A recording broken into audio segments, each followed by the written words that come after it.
और बरेली से इस वक्त की बड़ी खबर आपको बता दें कि मौलाना तौकीर रजा के करीबी पर बुलडोजर एक्शन सामने आया है। मौलाना के करीबी आरिफ की दुकानों पर बुलडोजर चला है। मार्केट में लगभग 20 दुकानें मौजूद हैं। बीडीए की टीम कर रही है कार्रवाई। मौके पर भारी पुलिस फोर्स की तैनाती की गई है और सिक्योरिटी को सख्त किया गया है। तो बड़ी और अहम खबर इस वक्त आपको बता रहे हैं कि बरेली में मौलाना तौकीर रजा के करीबी पर बुलडोजर एक्शन हुआ है। मौलाना के करीबी आरिफ की दुकानों पर बुलडोजर चला है। मार्केट में लगभग 20 दुकानें मौजूद हैं।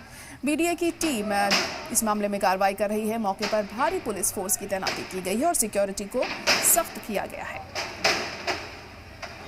तो मौलाना तौकीर रजा की दिक्कतें लगातार बढ़ती ही जा रही हैं और फिलहाल अब उनके करीबियों के घर पर भी बुलडोजर कार्रवाई यहां पर की गई है। आपको बता दें कि आरिफ की दुकानों पर बुलडोजर चला है। मार्केट में लगभग 20 दुकानें मौजूद हैं। बीडीए की टीम इनको लेकर कार्रवाई कर रही है। मौके पर भारी पुलिस फोर्स की तैनाती भी की गई है। सिक्योरिटी को भी सख्त यहां पर कर दिया गया है ताकि इस दौरान किसी तरह की कोई परेशानी दिक्कत पेश न आए।